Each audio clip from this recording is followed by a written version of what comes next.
Good evening students আশা কৰোঁ সকলো কুশলে আছা আমি ইতিমধ্যে তোমালোকৰ নৱম শ্ৰেণীৰ পঞ্চম অধ্যায়ৰ জীৱৰ মৌলিক একক তাৰ তিনিটা পাৰ্ট তিনিটা খণ্ড ইতিমধ্যে আমি আলোচনা কৰিলোঁ আজি আমি 4 নম্বৰ খণ্ডটো আলোচনা কৰিবলৈ লৈছোঁ এই খণ্ডত আমি কি বিষয়ে পঢ়িম ইয়াত আমি কোষৰ বিভিন্ন অংগাণুসমূহৰ বিষয়ে পঢ়িম তাতে আমাৰ আহিব প্ৰথম অন্তঃপৰশীয় জালিকা গলগি সংঘ লাইসোজোম মাইটোকন্ড্ৰিয়া প্লাস্টিড ৰসধানী বা ৰিক্তিকা তোমালোকৰ পাঠত এইকেইটা কোষ অংগাণু দিয়া হৈছে আৰু কিছুমান অংগাণু আছে কিন্তু তোমালোকৰ নৱম শ্ৰেণীৰ অধ্যায়ৰ বাবে এইকেইটা দিয়া হৈছে আমি এই ভিডিঅ'টোত অন্তঃপৰশীয় জালিকা কি হয় গলগি সংঘ কি লাইসোজোম কি সেই তিনিটা কোষ অংগাণুৰ বিষয়ে আলোচনা কৰিম এতিয়া তোমালোকে চিত্ৰত থকা ছবিখনলৈ মন কৰাচোন তাতে তোমালোকে চোৱা প্ৰথম কি কৈছে অন্তঃপৰশীয় জালিকা বুলি কোৱা হৈছে প্ৰথম কোষ অংগাণুটো কোনখিনি হ'ব এই যে তোমালোকে হালধীয়া যে দেখিছা এই যে হালধীয়া জালিকাৰ নিচিনা যে দেখিছা গোটেই অংশখিনি যে আৱৰি আছে এইটো হৈছে কোষ কেন্দ্ৰ এই মাজৰ কোষ কেন্দ্ৰটোক আৱৰি যিখন তোমাৰ জালিকা দেখিছা সেইখনক কোৱা হৈছে অন্তঃপৰশীয় জালিকা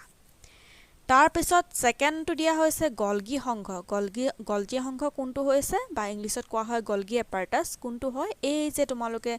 আকাশী ৰঙৰ দেখিছা ব্লু কালাৰ দেখিছা এই অংশটো হৈছে গলগি সংঘ তাৰ পাছত আহিছে লাইসোজোম চোৱা তোমালোকে এই যে অকনমানিকে যে দেখিছা গুলকে এইটো যে দেখিছা এইটো কোৱা হৈছে লাইসোজোম তাৰ পাছত আহিছে মাইটোকন্ড্ৰিয়া এই অংশটো হৈছে মাইটোকন্ড্ৰিয়াৰ বিষয়ে এতিয়া আমি এই ভিডিঅ'টোত আলোচনা নকৰো আমি পিছৰ ভিডিঅ'ত এই বিষয়ে আলোচনা কৰিম প্ৰথম আহিছো অন্তঃপৰশীয় জালিকালৈ ইয়াক ইংলিছত কি বুলি কোৱা হয় চোৱা এণ্ডোপ্লাজমিক ৰেটিকুলাম বুলি কোৱা হয় ইংলিছত আৰু ই কেনেকুৱা হয় ই আৱৰণীযুক্ত নলিকা আৰু মুনাৰে গঠিত বৃহৎ জালিকা বুলি কোৱা হৈছে এইটো চোৱা একোটা নলীৰ নিচিনা হৈছে নলীৰ নিচিনা আৰু মুনাৰ দৰে হৈছে দেখিছা নহয় মুনাৰ দৰে এখন বৃহৎ জালিকা ইয়াৰ পৰা ইয়াৰলৈকে আগুৰি আছে দেখিছা নহয় বৃহৎ জালিকা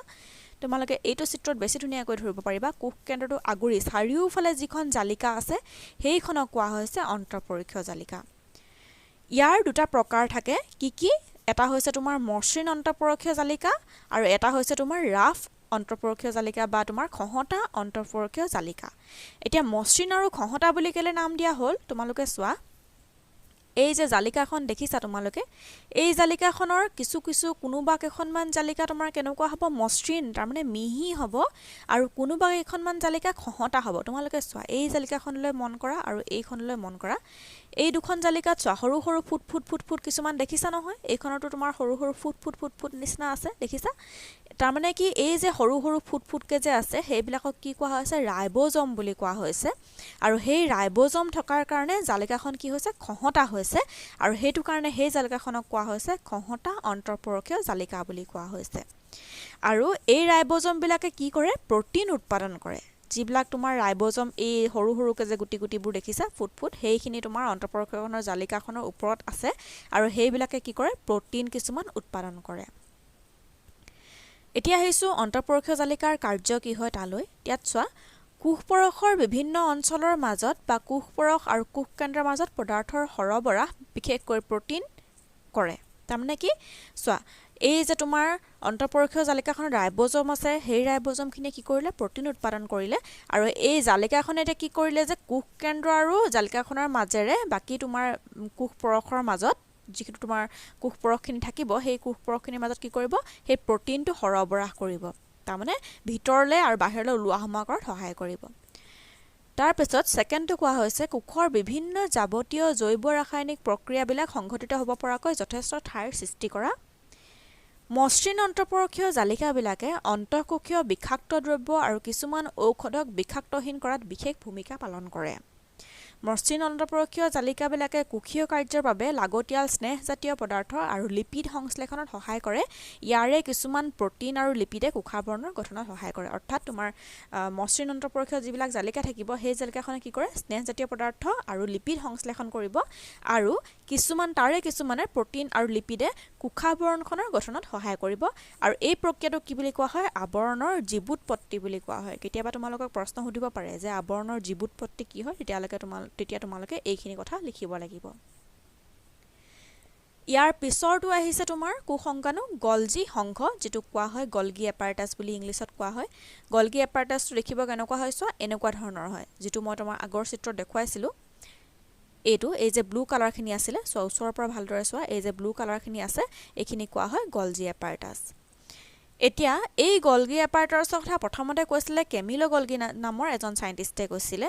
আৰু গলগি এপাৰেটাছখন দেখিবলৈ কেনেকুৱা হয় চোৱা, ই কিছুমান আৱৰণে বিশিষ্ট মোনাকাৰ গঠন, এইটো তোমাৰ একোটা মোনাৰ দৰে গঠন হৈ আছে নে, মোনাকাৰ গঠন, আৰু ইহঁতে পৰস্পৰে সমান্তৰালকৈ সজ্জিত হৈ থাকে। চোৱা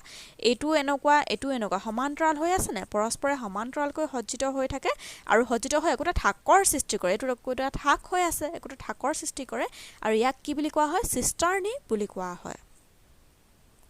এতিয়া আহিছোঁ গলগি সংঘৰ কাৰ্যলৈ। গলগি সংঘই কি কৰে, সঞ্চয় উৎপাদিত পদাৰ্থবিলাকৰ বন্ধন আৰু ৰূপান্তৰণ, অৰ্থাৎ কি কৰিব যে অন্তঃপৰশীয় জালিকাৰ গাত যিখিনি পদাৰ্থ তোমাৰ সংশ্লেষিত হ'ব, সেইসমূহ কোষৰ ভিতৰৰ পৰা বাহিৰলৈ নিয়াত সহায় কৰিব। সৰল শৰ্কৰাক জটিল শৰ্কৰালৈ পৰিৱৰ্তন কৰিব আৰু লাইচোজোম গঠনত সহায় কৰিব। এইকেইটা আহিছে গলগি সংঘৰ কাৰ্য। তাৰ পাছত আহিছোঁ লাইচোজোমলৈ। আমি প্ৰথমতে দেখাইছিলোঁ সৰু গোলকৈ তোমাৰ এটা আমি কোষংগাণু দেখাইছিলোঁ, এই যে এইটো চোৱা, এই অংশটো দেখিছা, এই গোল অংশটো সৰুটো, এইটোক কোৱা হৈছিলে লাইচোজোম বুলি কোৱা হৈছিলে। সেইটো একোটা কোষৰ একোটা অংগাণু হয়। আৰু লাইচোজোম কেনেকুৱা হয় চোৱা, আৱৰণীযুক্ত মোনা সদৃশ। তোমালোকে চোৱা এই যে এইটো এটা মোনা সদৃশ তোমাৰ আৱৰণীযুক্ত, এই যে হালধীয়া আৱৰণটো দেখিছা, এখন আৱৰণী বিশিষ্ট বুলি কোৱা হৈছে, মোনা সদৃশ গঠন, য'ত যে এই যে তোমালোকে সেউজীয়াখিনি দেখিছা, এই একোটা উৎক্ষেচক বুলি কোৱা হৈছে। এতিয়া এই মোনাটো কিহেৰে ভৰ্তি হৈ থাকে, সেই উৎক্ষেচক কিছুমানেৰে ভৰ্তি হৈ থাকে। কোষৰ বিপাকীয় কাৰ্যত কিবা বিজুতি হ'লে, অৰ্থাৎ যেতিয়া কোষ এটা মৰি যায়, লাইচোজোমে ইয়াৰ ভিতৰত থকা জলবিয়োজক উৎক্ষেচকবিলাক নিঃসৰণ কৰি নিজে থকা কোষটো ধ্বংস কৰি দিয়ে, আৰু সেয়ে লাইচোজোমক কোষৰ আত্মঘাতী মোনা বুলি কোৱা হয়। এতিয়া তোমালোকক কেতিয়াবা প্ৰশ্ন সুধিব পাৰে যে লাইচোজোমক কি বুলি কোৱা হয়, আত্মঘাতী মোনা বুলি কোৱা হয়। আৰু কিয় কোৱা হয়, কাৰণ চোৱা যেতিয়া কোষ এটা মৰি যাব, যেতিয়া কোষটো মৰি যাব, তেতিয়াহ'লে কি হ'ব যে এই লাইচোজোমে তাহাঁতৰ ভিতৰত যিখিনি যে তোমাৰ উৎক্ষেচক দেখিছা, এইখিনিক আমি উৎক্ষেচক কৈছিলোঁ, এই উৎক্ষেচকখিনি তোমাৰ কি কৰে, নিঃসৰণ কৰে, আৰু সেই উৎক্ষেচকখিনি কি কৰে, সি নিজে যিটো কোষত আছে সেই কোষটোকে ধ্বংস কৰি দিব। তাৰমানে মই তোমালোকক কোষটো দেখাইছোঁ, এই কোষটো যেতিয়া মৰি যাব, তেতিয়া এই যে লাইচোজোমটো দেখিছিলা সৰুকৈ লাইচোজোমটো, সেই লাইচোজোমটোৱে কি কৰিব, তাৰ ভিতৰত যিখিনি উৎক্ষেচক আছে সেই উৎক্ষেচকখিনি নিঃসৰণ কৰি দিব, আৰু সেই নিঃসৰণ কৰা উৎক্ষেচকখিনিয়ে এই কোষটো লাহে লাহে ধ্বংস কৰি দিব। গতিকে সেইকাৰণে ইয়াক কি বুলি কোৱা হয়, যিহেতু সি নিজে থকা কোষটোক ধ্বংস কৰে, গতিকে তাক কি বুলি কোৱা হয়, আত্মঘাতী মোনা বুলি কোৱা হয়। লাইচোজোমৰ কাৰ্য কি চোৱা, কোষৰ প্ৰৱেশ কৰা অলাগতিয়াল দ্ৰব্য আৰু কোষত উৎপন্ন হোৱা অলাগতিয়াল পদাৰ্থবিলাক পৰিপাক কৰি কোষটোক নিকা কৰি ৰাখে। অৰ্থাৎ কোষত যিবিলাক অলাগতিয়াল পদাৰ্থ উৎপন্ন হয়, সেইখিনিক তোমাৰ পৰিপাক কৰি কি কৰিব, কোষটোক চফা বা নিকা কৰি ৰাখিব। কোষত প্ৰৱেশ কৰা বাহিৰা পদাৰ্থ যেনে বেক্টেৰিয়া, খাদ্য, মৃত কোষ অংগাণু আদিক লাইচোজোমে ভাঙি সৰলীকৃত কৰে। এতিয়া তোমালোকক যদি প্ৰশ্ন সোধা হয় যে অন্তঃপৰশীয় জালিকাৰ কাম কি, তেতিয়াহ'লে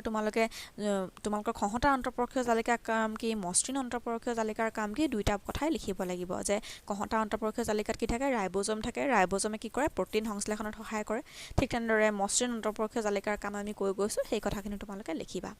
তাৰপিছত গলগি সংঘৰ কাৰ্য কি, আৰু লাইচোজোমক কিয় আত্মঘাতী মোনা বোলে। আশা কৰোঁ তোমালোকে ভিডিঅ'টো চাই উপকৃত হৈছা।